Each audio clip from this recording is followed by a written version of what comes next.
nagsulat ang pinakaalam nga taho sa sining kalibutan. Amo si King Solomon. Balaan nyo naman siguro ang background ni King Solomon nga nangayo siya sa Dios sang kaalam. Siling sa Ginoo, pangayo ikaw kung ano gusto mo pangayoon. Pero siling ni King Solomon, Lord, tagaay ako sing kaalam para ma-judge ko ang ining mga katawhan nimo diri sa sininga nasyon. So gintagaan sang Ginoo sang kaalam, and then gintagaan pagid siya sang Ginoo sang manggad. And nagsulat siya sining iya observation sa iya pagpangabuhi diri sa kalibutan. Siling niya, vanity of vanities. Para maintindihan ta ang iya ginhambal, ibaloon ta anay kung ano ang buot silingon sang word nga vanity. Iti kapilay agid ginasulit. Vanity of vanities, saith the preacher, vanity of vanities, all is vanity. 1, 2, 3, 4, 5. 5 gid ka word nga vanity sa isa lang ka verse. Ang iya diri gina-drive out nga vanity ang tanan. Ang word nga vanity sa Hebrew ginatawag nga hebel. Sa English ginatawag ini or meaning vapor, breath, or emptiness. Wala unod. Sa mga bata, hampang na sila sang soap bubbles. Nami ilang tawon kay dako, linupad. Pero kung tandugon mo, wala sang unod. Amo na ang botselingon ni King Solomon. When he says, vanity of vanities, it means all is empty in life. Si Apostle James, in James 4 verse 14, sa inika well-known nga verse nga ginhambal ni Apostle James. Siling niya, ano gid bala aton nga kabuhi? What is your life? It is even a vapor that appeareth for a little time, then vanisheth away. So ang ginahambal ni King Solomon, ginasupport ni Apostle James nga ang aton kabuhi way labot nga lipot kung gastuhon pagid naton ini sa walay pulos, it means wala na gid pulos, empty. In Ecclesiastes chapter 1 verse number 3, nga ako no nangin empty ang kabuhi. Siling ni King Solomon, lantawan niyo bala mga utod? Ano ang maginansya sang isa ka taho sa tanan niya nga pagpangabudlay sa idalom sang adlaw? I believe tanan kita nagatrabaho diri. I believe tanan kita nagasako. Pero paminsaron ta ang ginhambal ni Solomon sa sining Ecclesiastes chapter 1. Ano daw ang maginansya naton sa tanan naton nga pagpangabudlay over time, ano pagid? Was-was obra pulaw bugtaw sa ining idalom sang adlaw, kay siling niya, verse number 8, all things are full of labor, and man cannot utter it.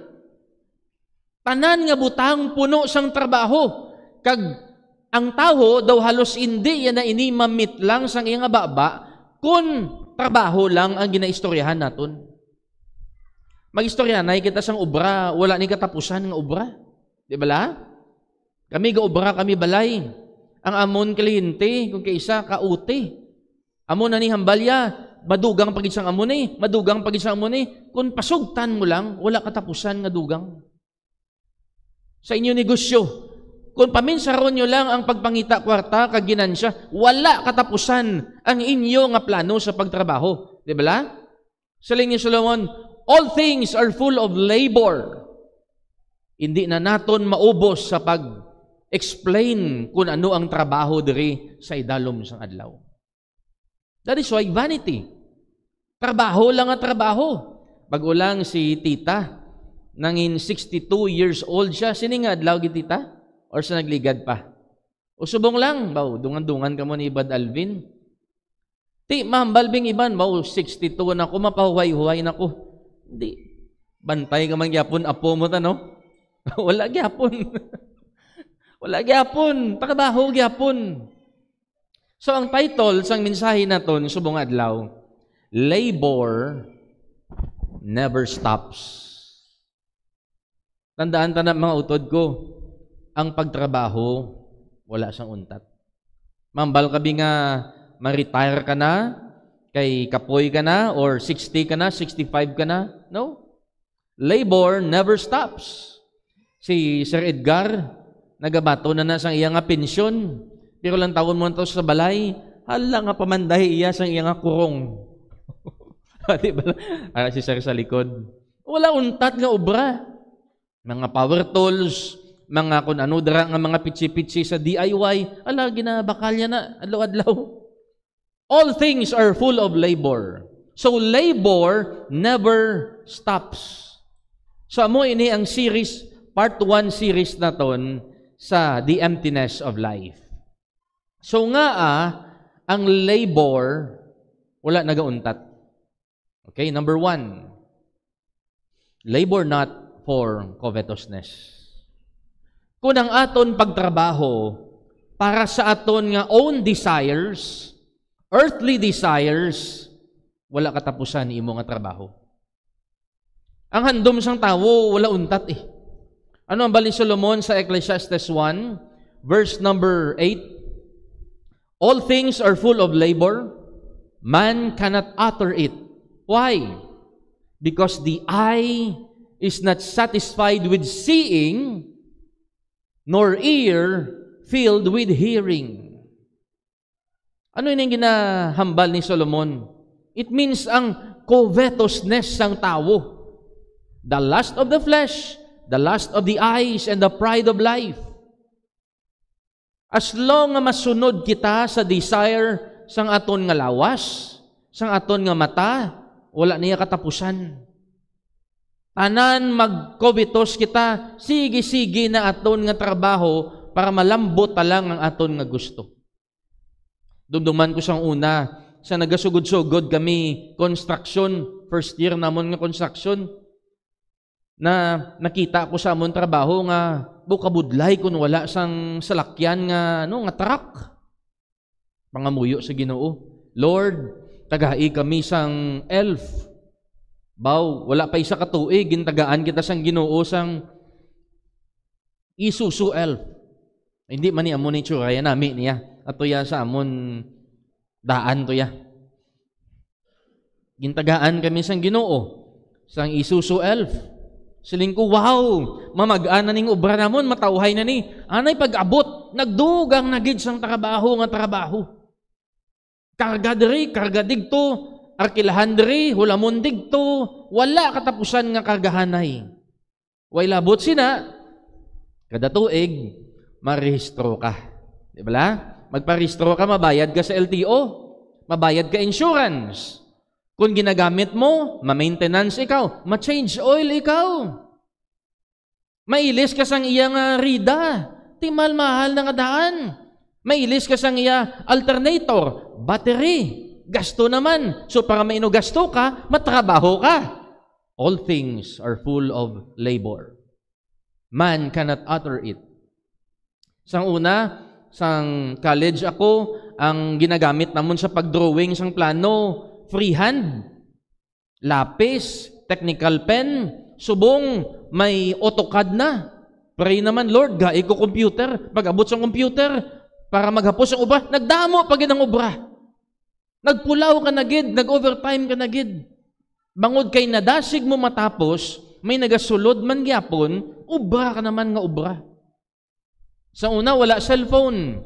Kabudlay magtawag, mag-communicate. Subong, may cellphones na kita sa aton mismo nga kamot.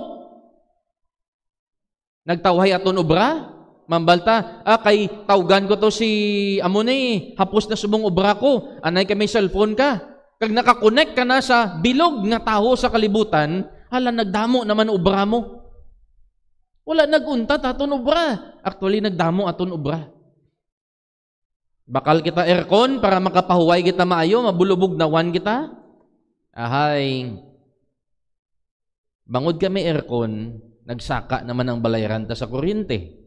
So para mabaydan sa nato ng kuryente, para makagamit kita aircon, maubra naman kita. Di ba la?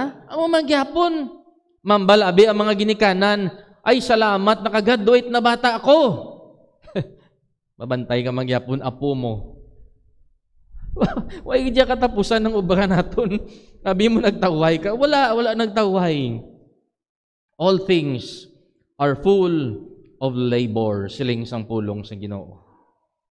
So kung masudod kita sa aton nga covetousness, the more kita nga mabudlayan sa kabuhi. Siling diri ni King Solomon. Lantawan niyo bala ang kabuhi sang manggaranon nga tawo, alam-alam nga tawo, kag powerful nga tawo sa iya nga time. Ecclesiastes 2 verse 18, sila niya, Yea, I hated all my labor which I had taken under the sun.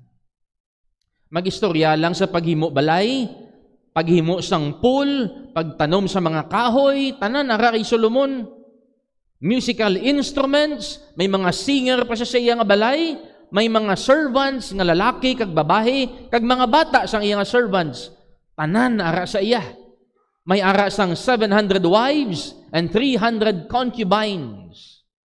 Pero siling niya sa iya kabuhi, I hated all my labor which I had taken under the sun. Ang tanan ko nga ginpangabudlayan diri sa kalibutan, ginakaugtan ko. Because I should leave it unto the man that shall be after me. Sila nga ibilin ko malang ni sa taho nga bulos sa akon. Ang gina-refer ni bata ya. Yung ginambalya, ibilin ko sa akon nga bata, sa sini nga tawo, ang bata ko, nga magbulos sa akon. And then, tawang niya ginambal. And who knoweth whether he shall be a wise man or a fool, yet shall have rule over all my labor wherein I have labored, and wherein I have shewed myself wise under the sun. This is also vanity. O sasalig sa bata ya? Ibilin ko lang ni sa bata ko, o ko kabalong bata ko na, mangin maayo na siya nga tao kung buang-buang. Ti ano tong ginpabalasan ko, ginpulawan ko, ginpangabudlayan ko, ibilin ko sa iya? O tanang kabalo kung ano himuon niya sang manggad ko? That is why, kilala niyo ni nga tao? Kilala niyo siya? Nagtigulang na siya, no? Siling isang isa katawo. Ang idol ko nga action star, si Jackie Chan. Siling isang iyang amigo. Spell Jackie Chan, ba? Lawlaw na sa subong. Jitli subong mayo. Si Jackie Chan. Si Jackie Chan, mangranon sa subong. Kabalo ka mo kung ano ang iyagin hambal. Ang akon nga manggad, hindi ko ni paghatag sa mga bata ko. Kag naghimo gid siya. Sang iya nga will, nga hindi iya magkadto ang manggad ya sa iya nga mga bata. Makadto ini sa mga taho kag mga foundation nga dapat bululigan. Gisiling ni Jackie Chan, kung ang mga bata ko maayo ni sila nga mga taho, kabalo ni sila yung mangita sang ilang nga kwarta. Hindi ni sila yung magsalig sa akon. That's why iya nga kwarta, wala iya ginbilin sa iya nga mga kabataan. You see? Ang tanan tangagin pangabudlayan, bayaan ganiya naton. Proverbs 23:4 and 5. In application sa aton, ari ang balsang pulong sa Ginoo. Labor not to be rich. Yes, all things are full of labor. Pero kung magtrabaho na malanggid ta, matrabaho na lang ta, hindi para manggranon gid. Cease from thine own wisdom. Untatanta ang aton nga ginaplano. Kaya binaton, kung nakasupot kita sang madamo, makabulig ini patawhay sang aton nga kabuhi. Actually, hindi. Verse 5, wilt thou set thine eyes upon that which is not? Sila nga i-focus mo gid ang imong nga kabuhi sa mga butang na hindi masigurado. For riches certainly make themselves wings, then fly away as an eagle toward heaven. Amo na siguro ang ginkurakot nila, binakal nila yung aeroplano kay may wings mo, no? Oh, mayugi ka sa Bible gali ni ang ila ginimo. Riches certainly make themselves wings. Dasig lang niya malupad ang manggad. Na-notice niyo ang kwarta, budlay-budlay pangitaon, hapos-hapos gastohon. Makaon ka lang sa McDo, Jollibee, ang isa mo kalibo, dugay-dugay, hindi na ito naggadto. Why na? Because ang manggad, may pakpak ini nga nagapalayo sa aton. In 1 Timothy 6:9, silang diri sang pulong sa Ginoo, but they that will be rich fall into temptation and a snare. Ang mga gusto gid magmanggaranon, nagadali magmanggaranon, die hard magmanggaranon, nahulog sila sa temptasyon kag siod, and into many foolish and hurtful lust. That is why gasulod ang stress, problema, which drown men in destruction and perdition. For the love of money is the root of all evil, which while some coveted after, they have erred from the faith and pierced themselves through with many sorrows. Kung nabalitaan nyo kung sa prisuhan ko, di amo ning rason siguro. Sige lang. Ang akon pamangkot, ang mga nagahandom bala nga sang grabe nga magmanggaranon gid. Ayhan, wala sila nakasala sa ilang pagtuo. Wala sila sang sala sang ilang gintuuhan. Ginambal diri ni Paul, they have erred from the faith. It means, ang ilang pagtuo, nadula na. Pagtuo sa Dios, pagsalig sa Dios. Kaginbuno nila, ila kaugalingon, sang mga madamo nga kasakit. Amo na ang kamaturan sa aton. Nga, kadamo sa mga Christians, nagahulog sa sining patibong sang panulay, kag temptasyon sang panulay nga magmanggaranon gid, pero nadula na naton ang tsimpo naton sa Ginoo, ang pagsalig naton sa aton nga Dios. Kung pwede pa nga hindi na ta magtulog para lang mag-obra, para makakwarta. Pero hindi gali amo na ang kabuhi siling sampulong sa Ginoo. Ini nga taho, kilala nyo? Si Mayor Benjamin Magalong, Baguio City Mayor. Sila niya, man's desire is insatiable. It means, wala sang kabulusgan ang handom sang tao. So, kung sundon ta ng mga handom naton nga dutanon, wala untat nga trabaho, wala man untat nga sakit sang ulo, kag stress sa kabuhi. Wala naman ta tsimpo sa aton nga Dios.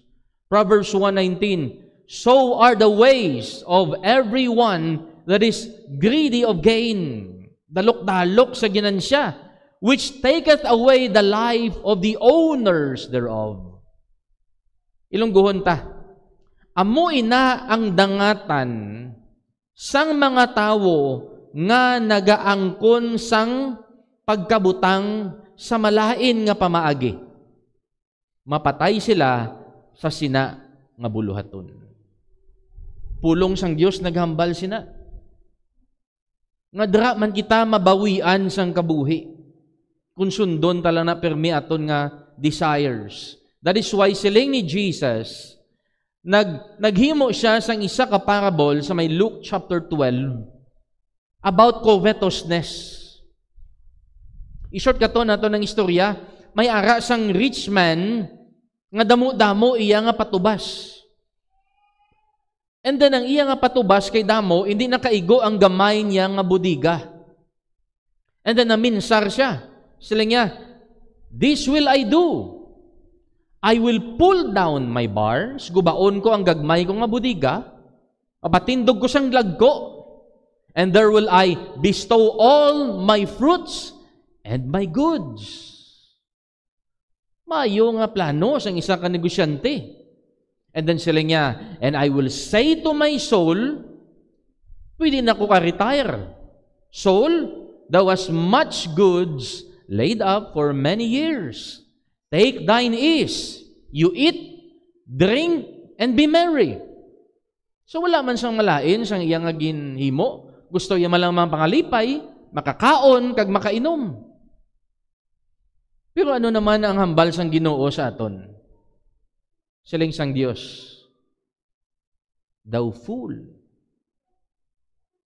Kung kita padayawon or pahambalon sa sininga nga rich man, siguro ang hambalon naton, thou successful businessman. Bright businessman. Smart businessman. Di ba? Nami iya plano eh. Plano na sa isang iya nga future. Pero sila yung sa Ginoo, thou fool. Sini nga gabi, kwaon ko imo kabuhi. And then siling ni Jesus, then who shall those things be which thou hast provided? Sino ang manuble sang imo ginpangabudlayan? Hindi mo na mapuslan. Kwaon ta na kasubong. Ang problema mo, ako. Kay masugata ka sa akon. Piparado ikaw? Amo nang butsilingon sang aton Ginoo diri. So utod ko, kung mga budlay kita, labor not for covetousness. Kay kung covetousness undon, ta wala niya untat nga trabaho. Mapatay lang ta sa obra, hindi ni maguntat. Number 2, labor for contentment. Kung magtrabaho na malanggid kita, trabaho kita para sa pagkakontento naton. 1 Timothy 6 verse 8, and having food and raiment, let us be therewith content. Ano ganing basic needs ng tao? Ginatudlo na sa elementary kag high school. 3, di ba? Food, shelter, clothing. Pero, hambal ni Paul, 2 lang. Wala igin-include ang shelter. Sila niya, having food and raiment, kuntinto na ta dapat. Nga wala igin-include ang shelter. Because kung may balay ikaw, kinanglan mo sang maintenance and security. Kinanglan mo kayuhon imo balay, kag kinanglan mo bantayan ng imo nga balay. Magasto ka mangyapon, matrabaho ka mangyapon. So food and raiment, siling sang pulong sa Ginoo, okay na, kuntinto kita. Si Agor, naghambal sa may Proverbs chapter 30. Ang prayer niya sa Diyos, Lord, remove far from me vanity. Ari naman ang word nga vanity. Emptiness and binutig.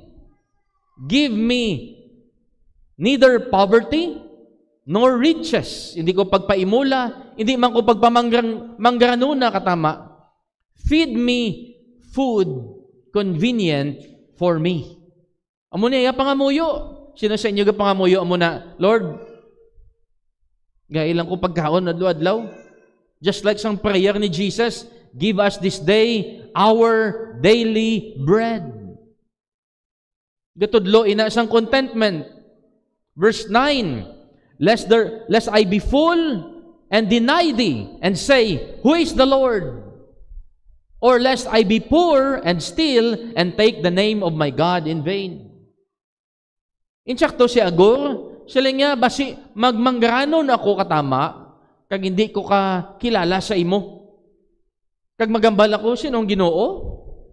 Sino siya? Ginbuligan niya ko nga mag-amo ko ni subong?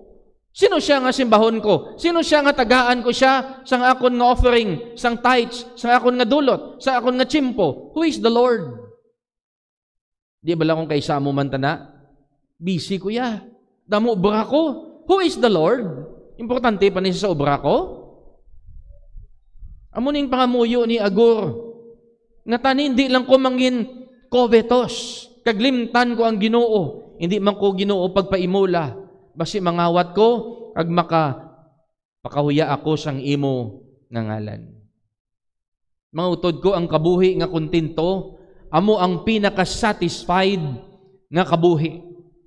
Compare na ton sa kabuhi nga tama kabugana, nga bugana man ang problema nga nagasulod sa aton.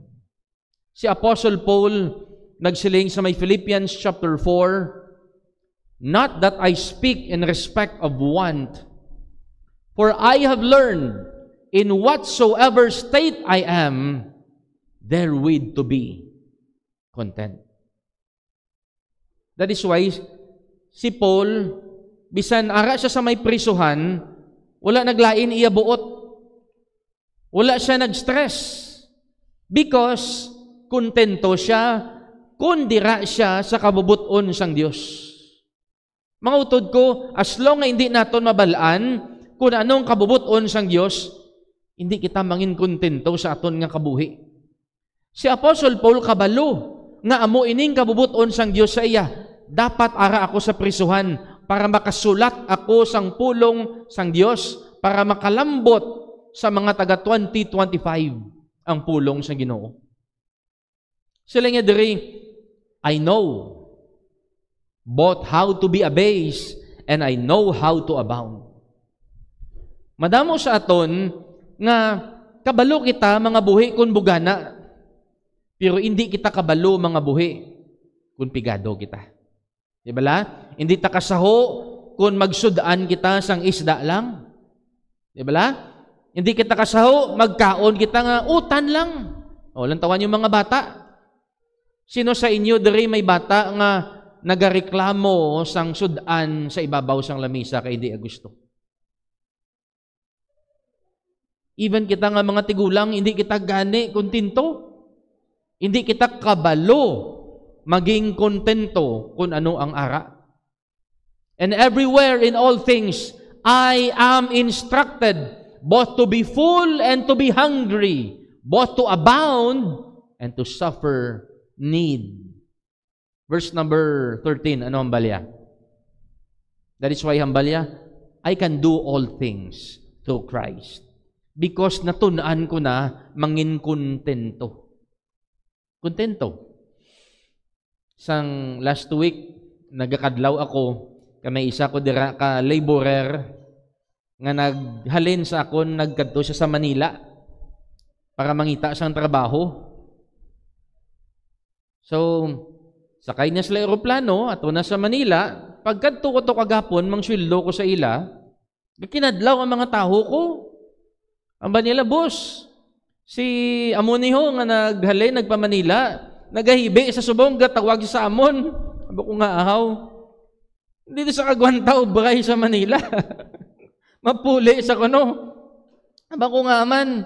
Ang basang tao ko, ti ano abi, kay ang sweldo ya dari nga 500, ginbaylo ya sa 350 digto. Isaling ko ati, pabalik ka di sa, kay ang sweldo ya di subong sa aton, Manila rate, 350. Di kadlaw kami, saling ko, grabe no.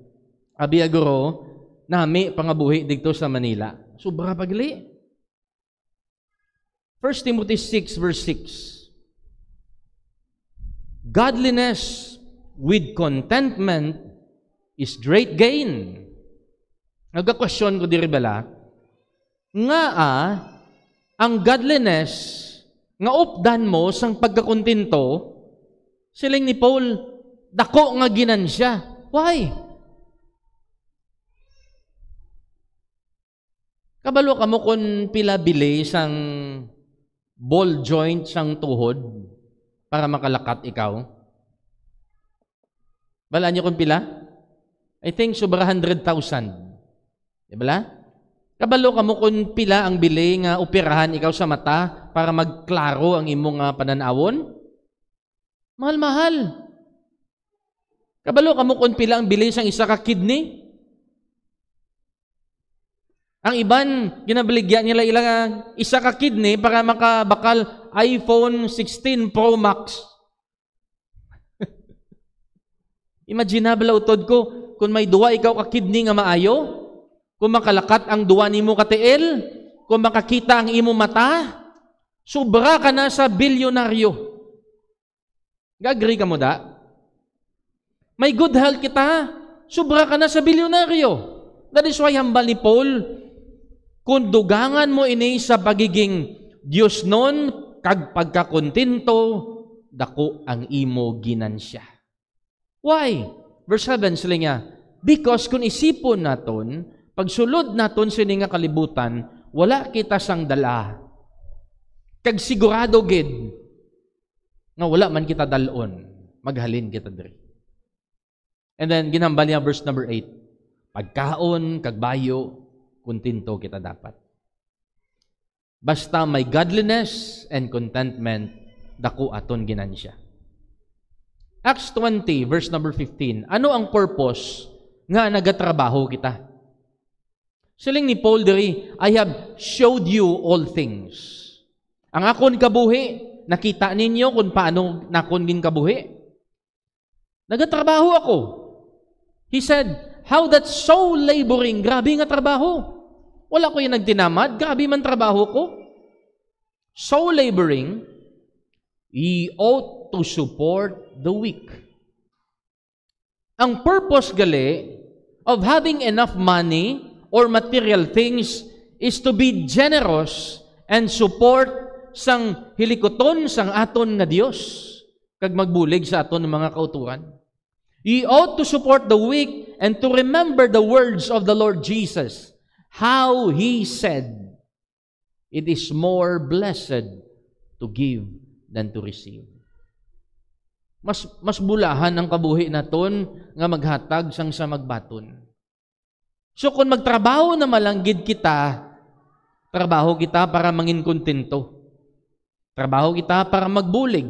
Trabaho kita para makasuporta sa hilikoton sang Dios kag maka-bless sang iban nga tawo. Si Jesus nagsiling sa may Matthew chapter 6, verse number 19. Hindi kamo magtipon sang manggad diri sa kalibutan. Kay ang manggad nga na, kaunon malang na sang tanga, kaunon malang na sa mga tuktok, kag maguba. Kung hindi, pagkaunon sang tanga or tuktok, kawaton sang mga akyat bahay. Kawaton sa mga scammer. Verse number 20. Tipon kamo sang inyo nga manggad sa langit. Kay digto, wala na sang tanga, wala na sang tuktok, wala naman digto sang scammer. Wala naman to sa mga buaya, kag mga makawat, kag mga senador, kag mga congressmen. Wala na. For where your treasure is, there your heart be also. Ang importante siling ni Jesus, lang taon taton nga heart, kung sino ang ginahigugma naton. So real treasure is not earthly, it is heavenly. Number 3, all things is full of labor, or labor never stops. Number 3, therefore, labor for Christ. Total nagapangabudlay na malanggid kita, sa sining kalibutan, magpangabudlay kita, mga budlay na langgid kita sa pag-alagad sa aton nga Ginoong Hesukristo. 1 Corinthians 15, nga kinanglan kita mga budlay sa aton nga Ginoong Hesukristo. Verse number 58, he said, therefore, my beloved brethren, be steadfast, unmovable, always abounding in the work of the Lord. For as much as ye know that your labor is not in vain in the Lord. Kung mga budlay ikaw kay Kristo, ang imo pagpangabudlay, hindi wala pulos, hindi vanity, hindi emptiness, ang pag-alagad sa aton Ginoong Hesukristo. mapuslan gid, kag maangkon mo ang padya pila ka adlaw. Siling ni Carl Sandburg, na namian gid ko ni isang ginhambal niya, siling niya, time is the only coin of your life. Ang aton nga tsimpo, amo lang gid ina ang isa ka sinsilyo sa aton nga kabuhi. It is the only coin you have, and only you can determine how it will be spent. Ikaw na i-decide kung diin mo na gastuhon ang inang coin nga ara sa imo. Be careful lest you let other people spend it for you. Ang imo tsimpo, halong ikaw, basi gastuhon ina isang iban nga tawo. Kag wala mo gingasto para sa aton Ginoong Hesus Kristo. And most of us, patay-patay trabaho, ubos tsimpo, wala tsimpo sa aton nga Ginoo. Bangod kay pirti kita ka busy. Sang sininga nagliligad nga si Mana, hasta subong grabe gid ka busy. Kay madalagan sa 4 ka bilog na subong amon nga project. Galain ko, stress na stress ka tama. Suling ko gapanumdom ko, suling ko no maning ginsudlan ko subong man. Tigulang na kong daan, 41 na, tapos ang bata ko madako na dugay-dugay, wala ko ya tsimpo sa iya. Dapat galagad ko sa Ginoong tsimpo ko, iyan isang Ginoo nga ubos ko diri sa trabaho, pangita kwarta. Saling ko, Lord, dapat imo niya akong tsimpo sa gikuya palibog ni sa mga lababo, sa iban nga tawo, sa mga tulo, sa ilang atop. Dari ko yakon gauyang tsimpo ko, nagapalitik, nagapalibog, nagapastress. Hindi ni dapat amo ni. Ginulsol ka bala, ti kinanglan mo man kwarta, ti ubra ka eh. Piyo ko lang taon naton, ginasugo kita ya sang Ginoo nga mag-ubra sa iya nga ginharian.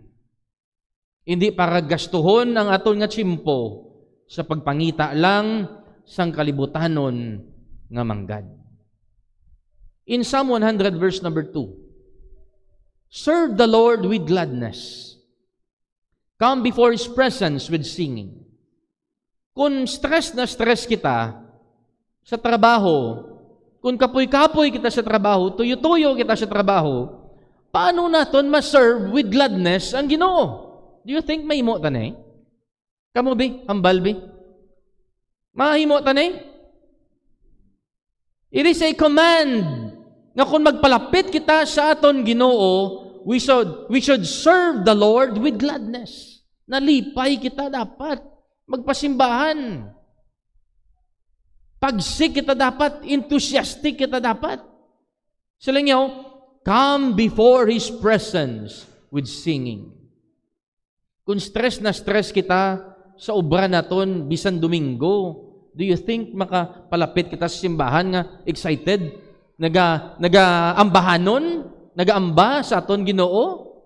Makayuhom kita yan upod sa aton nga mga kauturan diri kay nalipay ta nga makita ta sila o kun ugtas man tagyapon kay ang unod sang ulo naton aton nga mga balaydan to, aton nga balaydan si Corinte, aton mga linabhan, aton nga mga kulumprahon, aton nga mga balaydan sa Bombay, aton mga balaydan sa Linding. Di paano na di malipay ang aton kabuhi kun amo naton kabuhi? Hindi na ta ka-serve the Lord with gladness. Agawon ginaya sang kwarta ang aton nga tsimpo sa aton nga Ginoo. In Luke chapter 18 verse number 28 at 29, siling ni Jesus diri, verily I say unto you, there is no man that hath left house or parents or brethren or wife or children for the kingdom of God's sake. Wala sang bisan sino nga tawo nga nagbiya sang iya nga panimalay, sang iya ginikanan, sang iya mga kauturan, sang iya asawa, kabataan, para sa ginarian sang Dios, para sa ministry. Ano kunong baylo? Who shall not receive manifold more. When you say manifold, it means many-fold.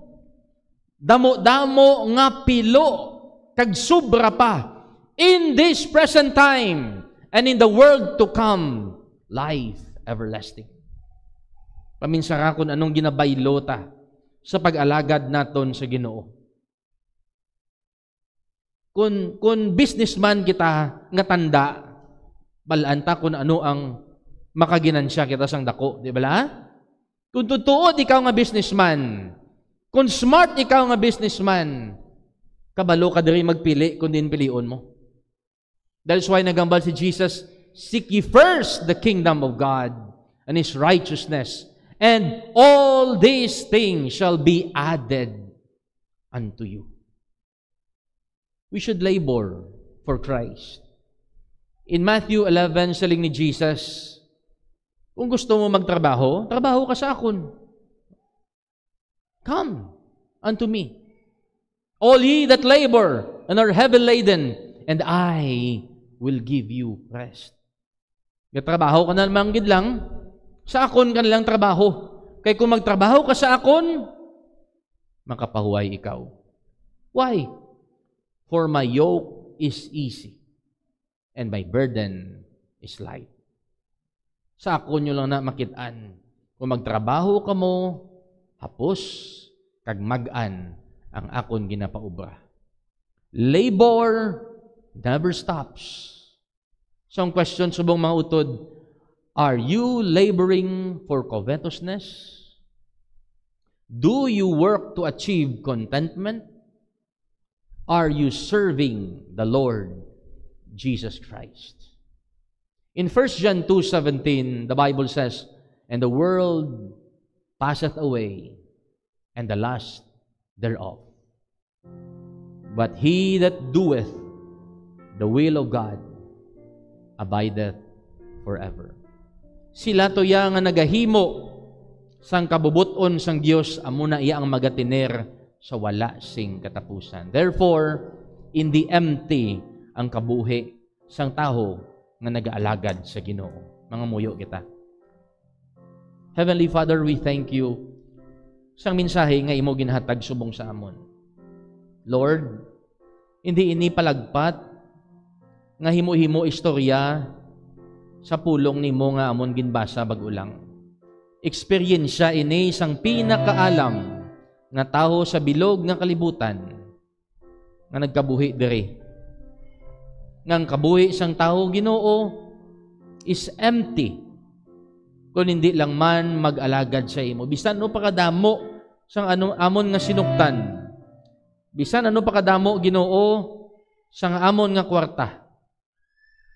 Ang amon nga kabuhi will be empty Ginoo kung wala kami una-una personal nga relasyon sa imo. Kag wala kami Ginoo naga-serve sa amon Ginoong Hesukristo. Kabay ini nga tion, ma-realize namon, Lord, kung anong labing importante nga bagay sa sining nga kalibutan. Kung ang tanan Ginoo magataliwan lamang, digto kami sa mga butang nga mga budlay kami nga hindi magataliwan. And Lord, tagay kami sang kaalam sa pag-apply sa imo nga pulong sa amon nga mga kabuhi. And for those nga wala pa nakahuman sa desisyon nga makaangkon sang personal nga relationship sa imo, sa siningation, kabay nga batunon kanila, nga bilang ila Ginoo, Dios kag manluluwas sa ila nga kabuhi. Ining amon nga pangamuyo sa ngalan ni Kristo Jesus nga amon Ginoo kag manluluwas. Amen.